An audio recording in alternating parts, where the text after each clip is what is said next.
Hello friends, welcome to my channel. आज की video में हम देख रहे हैं ऑब्सेसिव कंपल्सिव डिसऑर्डर का टॉपिक साइकेट्रिक नर्सिंग में आता है ये। फ्रेंड्स, ऑब्सेसिव कंपल्सिव डिसऑर्डर एक न्यूरोटिक डिसऑर्डर होता है। न्यूरोटिक, देखिए न्यूरोटिक डिसऑर्डर जो होते हैं ना, ये माइल्ड कंडीशंस हम इनको मानते हैं। और अगर हम साइकोटिक डिसऑर्डर्स की बात करें तो वो सीवियर होते हैं। साइकोटिक डिसऑर्डर में कुछ रियलिटी बेसिस नहीं रहता है, पेशेंट जो है वो रियलिटी से भी डिटैच रहता है और ये सीवियर कंडीशंस होती हैं। बट न्यूरोटिक कंडीशन में कोई ऑर्गेनिक बेसिस नहीं रहता। इसमें तो साइकोटिक की बात करूँ तो ऑर्गेनिक बेसिस रहता है, न्यूरोटिक में नहीं रहता। तो जो ओसीडी है ना, वो न्यूरोटिक कंडीशन है। एंड इसमें जो बताया है अब हम देखते हैं। काफ़ी शॉर्ट नोट है, आप इसके नोट्स भी बना सकते हो, एग्ज़ाम्स के लिए भी अच्छे नोट्स बन जाएंगे आपके। ये एक क्रॉनिक कंडीशन है, mental health condition characterised by obsession which leads to compulsive behaviour. दो वर्ड्स हैं, ऑब्सेशन एंड कंपल्शन। ऑब्सेशन में आप ऐसा समझो कि थॉट्स हैं, कोई थॉट्स है, बहुत स्ट्रॉन्ग थॉट्स हैं, रिपीट हो रहे हैं। और कंपल्शन में वो जो थॉट्स हैं वो एक्शन में आ रहे हैं, रिपीट हो रहे हैं, बार बार एक्शन में आ रहे हैं। ये होता है, कहते हैं ना किसी पर्सन को हम कहते हैं बड़ा सनकी है। तो ऑब्सेशन का मतलब ही अगर हिंदी में बताऊँ तो सनक होती है, सन की कोई पर्सन, कि कोई थॉट है, बड़ा स्ट्रॉन्ग थॉट है और वो उस थॉट को एक्शन में ला रहा है, रिपीट कर रहा है, बार बार रिपीट कर रहा है। यही होता है OCD। एंड यहाँ पर एग्जांपल है एक छोटा सा, तो आपको इससे समझ आ जाएगा ये प्रॉब्लम क्या है। कि भाई people often double check to make sure they have locked the front door. पहली लाइन में है कि जो पर्सन है वो 2 बार चेक करेंगे, डबल चेक करेंगे, या हो सकता है ट्रिपल चेक करें, 4 बार चेक करें पहले डोर को, जो भी मेन डोर है उसको, कि भाई बंद है या नहीं है उसको, ताकि वो श्योर हो जाए। या फिर always wear their lucky socks on games day. कोई गेम में खेलने जा रहे हैं, कोई गेम डे, तो उस दिन वो अपनी लकी जुराबें हैं जो वही पहनेंगे, जैसे वाइट जुराबें हैं तो वही डालनी है। चाहे वो 10 बार गेम खेलें, वही उसको लगेगा कि मेरी तो लकी सॉक्स है, यही पहनी है। यानी कि उसका स्ट्रॉन्ग थॉट है, ऑब्सेशन है और कंपल्शन, वो रिपीट कर रहा है सॉक्स को बार बार, वही सॉक्स पहनकर गेम डे में।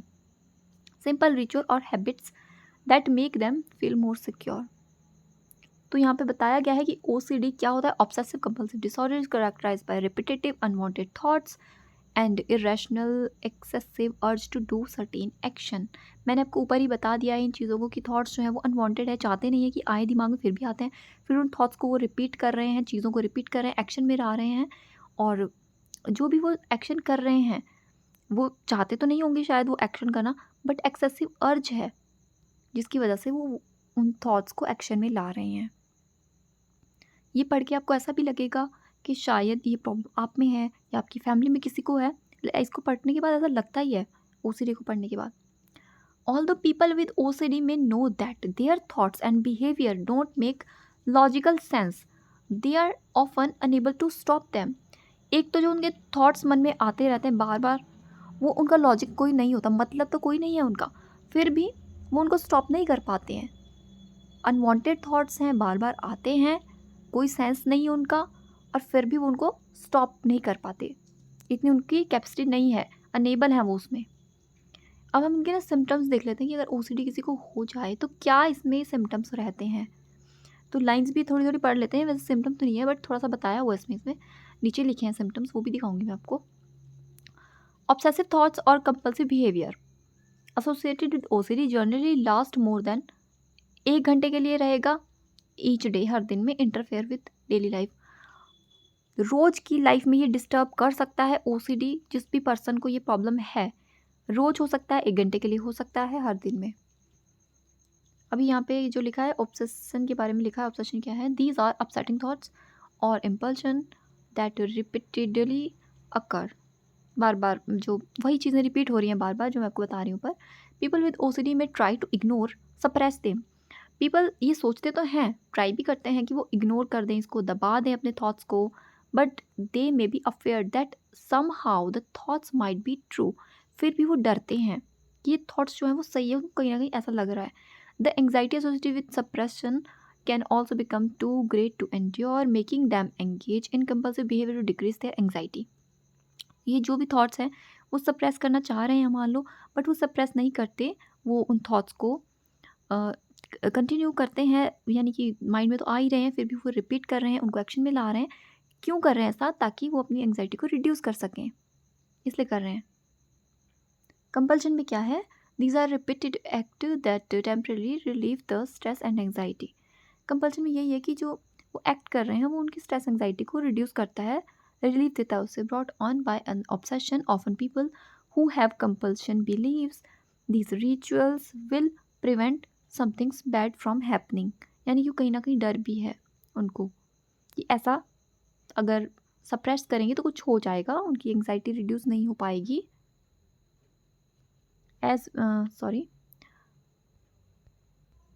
तो फ्रेंड्स ये नेक्स्ट है, as with obsessions compulsion typically have them such. यानी कि अगर ऑब्सेशन होता है तो क्या क्या हो सकता है, किन चीज़ों का ऑब्सेशन यानी कि ऑब्सेसिव कंपल्सिव डिसऑर्डर, क्या क्या चीज़ें इसमें इन्वॉल्व होती हैं? Washing and cleaning, checking, counting, order line, following a strict routine, demanding reassurance. ये चीज़ें जो है वो इन्वॉल्व होती हैं इसमें। अब इसमें क्या क्या चीज़, क्या क्या हो रहा है वो भी हम नीचे पढ़ते हैं। ये देखिए एग्जाम्पल्स बताए गए हैं यहाँ पे कि washing hand until your skin become raw, checking doors repeatedly to make sure they are locked, checking stove repeatedly, gas को चेक करना कि बंद है कि नहीं है, बार बार देखना उसको जाके। फिर काउंटिंग इन सर्टेन पैटर्न, बार बार कुछ काउंट करना, और silently repeating a prayer word phrase, कुछ भी चीज़ को बार बार दोहराना, मन में बोलते रहना, साइल चुप के ही, मतलब धीरे से ही बोलना चाहे तो। Arranging your canned goods to face the same way, अपने जो केंड हैं, केन होती है ना, चीज़ें हैं, उनको बार बार यानी कि सीक्वेंस में रखना या सेट करके रखना, इस तरह अरेंज करना। तो कुछ भी चीज़ रिपीट करना, एक्शन में लाना, कोई थॉट्स बार बार आ रहा है, बस वही चीज़ें इनमें बताइए कि एग्जाम्पल में बता दिया गया है कि ये सब है। और अभी मैं आपको बताती हूँ कि एक बार मैंने एक पेशेंट देखा, तो वो पेशेंट जो था ना, वो अपने हाथों को बार बार धोता रहता था, और उसने अपने हाथ का, जैसे कि यहाँ लिखा है hand wash until your skin become draw, तो उसने क्या किया, पूरी स्किन एक तो ड्राई हो गई थी उसकी, और स्किन उतरने लग गई थी, पर फिर भी उस पेशेंट को ऐसा लगता था कि उसके हाथ गंदे हैं। तो इस तरह के लोग होते हैं। अगर हम खुद मेडिकल वाले भी आप देख सकते हो, नर्सिंग वाले, मेडिकल वाले आईसीयू में जाएंगे, पेशेंट कोई इन्फेक्टेड मिल गया तो बार बार हाथ धोते रहेंगे, धोते रहेंगे, धोते रहेंगे, चाहे उनका हाथ अभी गंदा नहीं हुआ, उन्होंने कहीं टच नहीं किया, फिर भी एक माइंड में रहता है कि नहीं हाथ गंदे हैं। तो थोड़ा सा हमारे दिमाग में भी ये चीज़ घुस जाती है। बट ओसीडी एक अलग कंडीशन है, उसमें काफ़ी सीवियर ये चीज़ हो जाती है कंडीशन, यानी बार बार रिपीट करना, थॉट्स आना, कंपल्सिव बिहेवियर। तो ये मैंने आपको थोड़ा सा ऐसा बताया, मैंने देखा था क्योंकि एक पेशेंट को। कॉजेज़ देख लेते हैं कि क्या ऐसा कारण हो सकता है। वैसे तो इसका कोई एग्जैक्ट कॉज तो नहीं है, कोई अंडरस्टूड नहीं हुआ, फिर भी थ्योरीज के अकॉर्डिंग क्या हो सकता है, तो बायोलॉजी बता दी इन्होंने कि कुछ ब्रेन फंक्शन में चेंजेस की वजह से हो सकता है ऐसा। बॉडी की नेचुरल केमिस्ट्री लिखी है इन्होंने ना। तो फिर कुछ जेनेटिक्स हो सकता है कि इनहेरेंट हो, पेरेंट्स से बच्चों में आ जाए। लर्निंग, आपने किसी को देखा और आप खुद करना लग गए हो उसे, मतलब आपने देखा कि कोई ऐसा कर रहा है, तो मतलब मुझे पता नहीं, मुझे समझ नहीं आ रही है ये चीज़ ऐसे कैसे हो सकता है, पर हो सकता है। लर्निंग एक कारण हो सकता है कि किसी को देखा और हम रिपीट करने शुरू हो गए। रिस्क फैक्टर्स में फैमिली हिस्ट्री हो सकती है, फैमिली मेम्बर्स में किसी को आपने देखा या कोई ऐसा करता था और फिर वो आगे जनरेशन में आ गया। स्ट्रेसफुल लाइफ इवेंट की वजह से हो सकता है, कोई ट्रॉमा, कोई स्ट्रेस लाइफ का। अदर कोई मेंटल हेल्थ डिसऑर्डर है, जैसे कि यहाँ लिखा है such as anxiety, depression, substance abuse, tics disorder. तो अगर ये वाले डिसऑर्डर्स हैं, यानी कि इसके अलावा और भी हो सकते हैं, उसकी वजह से फर्दर ओसीडी डेवलप हो सकता है। तो ये भी एक हुआ। अभी ट्रीटमेंट देख लेते हैं क्या है इसमें ट्रीटमेंट। तो typically treatment plan for OCD, psychotherapy, medications, दोनों चीज़ें दे सकते हैं। एक तो काउंसलिंग हो सकती है पेशेंट की इसमें, और मेडिसिन्स हो सकती हैं। मेडिसिन्स में हमारी एंटी डिप्रेसेंट्स, एंटी डिप्रेसेंट्स में कौन सी, एसएसआरआई, एसएसआरआई में आती हैं सिटालोप्राम, इसिटालोप्राम, ये वाली जो ड्रग्स है ना, ये आती हैं। तो ये आप एग्जांपल्स भी लिख सकते हो। सेलेक्टिव सेरोटोनिन रीअपटेक इनहिबिटर्स बोलते हैं इनको, और डिप्रेशन को, एंग्जाइटी को रिड्यूस करने का ये काम करते हैं, बिल्कुल रिलैक्स कर देती हैं एकदम पेशेंट को ये जो ड्रग्स होती हैं, ताकि जब पेशेंट रिलैक्स हो जाएगा तो अपने आप रेस्ट करेगा, इतने थॉट्स भी माइंड में नहीं आएंगे। थेरेपी में क्या है कि इसमें talk therapy with mental health professional can help to provide you with tool allow to change thoughts behaviour, यानी कुछ वो बातचीत करेंगे, समझाएंगे इसमें, तो काउंसलिंग प्रोवाइड करेंगे और इसमें एक कोग्निटिव बिहेवियर थेरेपी भी है, क्योंकि इसमें बिहेवियर में फ़र्क पड़ रहा है पेशेंट का, उसके बिहेवियर में भी तो फ़र्क आ रहा है। तो धीरे-धीरे जो उसका बिहेवियर है वो उसको इस थेरेपी के द्वारा जब उसको थेरेपी देंगे तो उसको समझाएँगे। इसमें क्या होता है ना कोग्निटिव बिहेवियर थेरेपी में कि समझाया जाता है पेशेंट को थोड़ा-थोड़ा कि देखो हाथ गंदे नहीं है, तुम क्यों हाथ धो रहे हो अपने? अगर उसको ऐसा प्रॉब्लम है, देखो और भी लोग बैठे हैं, वो भी तो ऐसा नहीं कर रहे। दूसरों का एग्ज़ाम्पल्स उसको दे सकते हैं कि उनके भी हाथ साफ़ है, वो भी ऐसा नहीं कर रहे, तुम ऐसा क्यों कर रहे हो? इस तरह से उनको यानी कि काउंसलिंग हम देते हैं इसमें। और जिसमें लिखा है वो तो आप देख ही सकते हो कि ये बहुत इफ़ेक्टिव होती है। A type of talk therapy that are effective for more people और exposure and response prevention is aimed at allowing a person with OCD to deal with anxiety associated with obsessive thoughts in other way rather than engaging in compulsive behavior. तो ये therapies हैं, इनके नाम भी आप याद कर लेते हो तो यानी कि ठीक है, क्योंकि ट्रीटमेंट आपसे पूछा जा सकता है।